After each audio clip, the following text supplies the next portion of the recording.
Welcome to the Brutally Honest MMA show. For combat sports, the only place to go. Well, Azz and Key know it doesn't get better, bringing MMA fans across the world together. The voice of the people, hard hitting, true talking, real questions asked by the fans when they call in. Weekly MMA news you just can't miss, potential matchups and post-fight analysis, from UFC to Brave and 1FC to Bellator, discussing every man and woman going to war, even grappling events like ADCC to Polaris and grappling industries. So here's to the fighters, the fans and the game.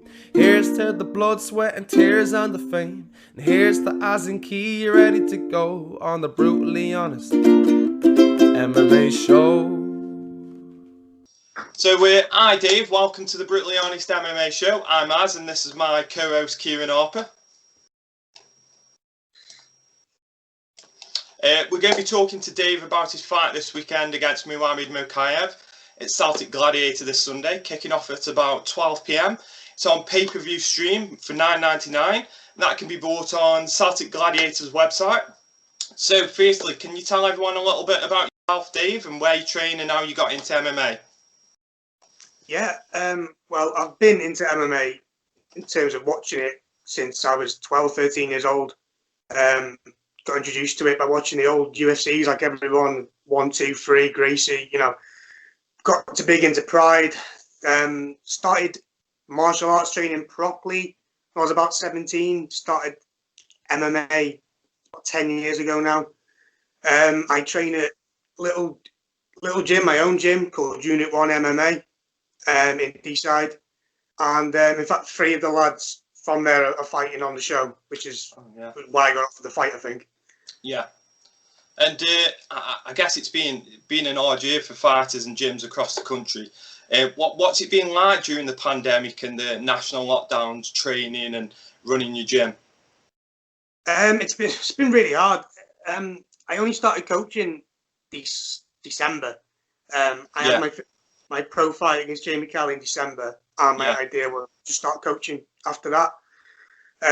Got a good set of lads, good small group of really good lads, and obviously it's been really slow. It's been stop-start. The worst thing was shows that were planned to go ahead got cancelled. You're training for them shows, they get cancelled, they get moved, etc., etc. That's been the most difficult part, probably.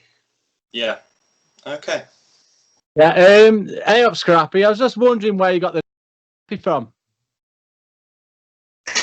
I've just always been called it because I'm little and I like a fight, so I'm stuck. People started calling me in school, and I can't remember who called it me first, but it's always stuck. And I thought, Stuck. I don't need to come up with a logo because obviously there's already one made, so it's kind of yeah. So his name is that where it's from, Scrappy? Do he's like so when did you get the actual call for saying that you got the Mokaev fight? It was last Thursday or Friday, I think. So like a week ago, basically. Can you talk us a little bit what happened? So who was it who called, and how did that come about? It was called Prince, and I've been speaking to him back and forth. Obviously, he's helping with the, he's part of the show, and he's got my lads on the show, and he just offered it me straight up, and thought, you know what, I'm already going, so why not? And I didn't plan on fighting. I've not been training really before this past week. I've been training with the lads, obviously helping them out, but I've not any sort of camp myself.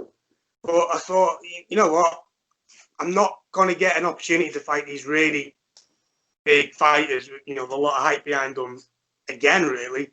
Exactly. So I'm just going to take it. Yeah. Why not? So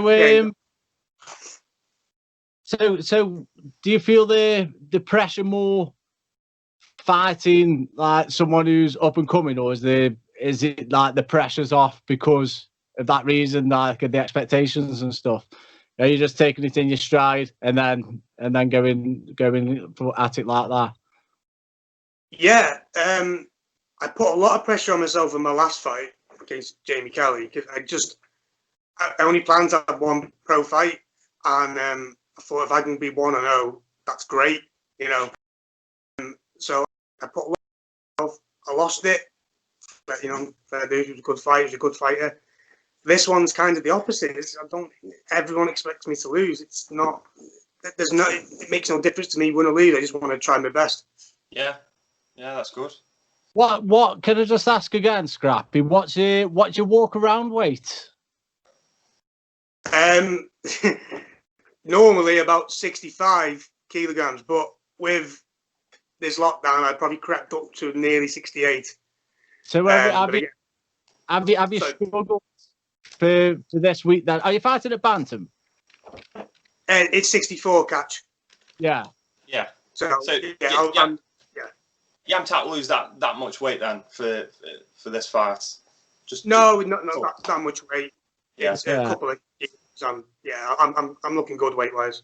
Good. That's the main thing. Because normally on a short notice fight, it's normally like you're thinking, it's someone's going to have a grueling weight cut. But if that's you're not too far off on the walk around, then that's great. When we just another one. When we announced that we were talking to you, Mokaev actually commented, didn't he, Azz? He left us a comment about it. Yeah. You better not talk shit about him. Is there what do you think about that? The fact that he's commented, and maybe are you getting under his skin already, or is it what do you reckon about that? I hope not. I don't want to make him angry, to be honest. Like I said, I've took this fight because I think he's going to be really, really big. He's really good. And if he was a lesser opponent, I'd probably there's no point. There's no, it's only because of how good he is that I said yes to it. No, there's no shit talking, no at all. So Dave, we both covered like stuff about Mokaev, and he does look like a future star. And it's like I say, the fact that you're taking this back, and we think mainly you're taking because sort of save the card of what you were on. It's like because like you said yourself, you've got a couple of guys fighting on this card out of your gym, your training, and that's great. And then Mokaev was looking for a fight. He wanted to fight before the end of the year. So you've stepped in and you've done that. And then that's it's only going to go down well. It's like I say, it's impressive what you've done. And it seems like it's more about the guys that you're training and you're working with and you're training with every day. It feels like that you're doing more for them than what it is for actually yourself fighting Mokaev, which is pretty impressive, to be honest. And what do you think of Mokaev as a fighter? Someone asked me this before. Actually, he's the best outside of the UFC. He's the best fighter I've seen live. I've been on the shows with him and I've seen him live before, and even that was a couple of years ago now. So he's only improved. Yeah. And I mean, I know MMA math doesn't work, but I had a really tough fight with Jamie Kelly, but he finished me in the end. Yeah. And Mokaev just showed that he's another level above even that, which was really impressive. Yeah. Jamie's a really tough lad. Yeah. Really skilled. He's really good. So there's obviously a lot of respect there for him. But so when you get in the cage on Sunday, what's your approach to the fight? What do you think that you can bring to the fight that no one else has previously? Don't know why I could bring what no one else has, but again, because I've got nothing to lose, I'm just going to go for it. Yeah. Whatever happens. He's expected 100 times out of 100 to beat me, so I might as well just have a go. I might as well be aggressive and get in his face and try and wrestle with him, which I think is the best aspect. And just why not? Yeah, why not? And we have a So, isn't it? That's it. It's like the picture. What's on the jumper right now? It's like, you know what? Let's just go scrap with him. It doesn't matter. It's like, I'll do it. Respect that loads. That's brilliant attitude going into that. Brilliant. Love it. And we've heard you coaching as well as fighting on the night. So do you want to tell us a bit more about the other lads on the card and what you're going to be doing for them on the night? Hopefully I don't have to do a lot and they all have easy fights. We've got Levi, we've got Dividus, and we've got Luke, all fighting. Funnily enough, Dividus and Luke fought in March. Luke beat Dividus, and then Dividus started coming training with us, and he's improved 1,000,000%. Wow. That's what our gym's like. There was no animosity, there was no bitchiness about the fact that they fought. It was just come and train with us, mate. We'll come and help you out, and we'll do what we can.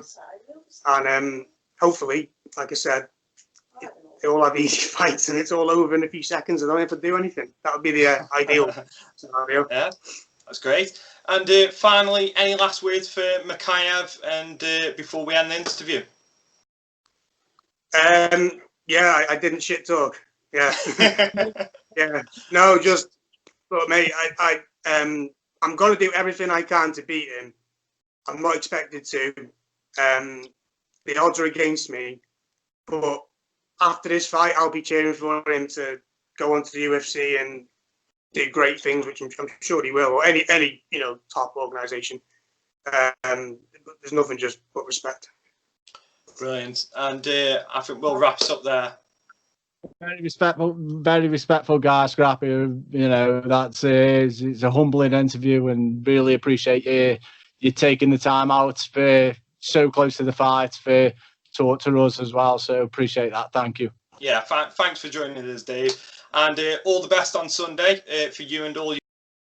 And everyone tune in on Celtic Gladiator.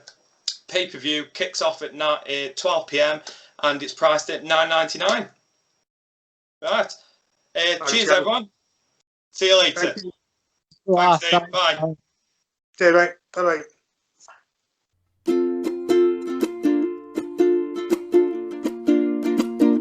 Welcome to the Brutally Honest MMA show. For combat sports, the only place to go. Well, Azz and Key know it doesn't get better, bringing MMA fans across the world together. The voice of the people, hard hitting, true talking. Real questions asked by the fans when they call in. Weekly MMA news you just can't miss. Potential matchups and post-fight analysis. From UFC to Brave and 1FC to Bellator. Discussing every man and woman going to war. Even grappling events like ADCC to Polaris and grappling industries. So here's to the fighters, the fans and the game. Here's to the blood, sweat and tears and the fame. And here's to Azz and Key, you're ready to go on the Brutally Honest MMA show.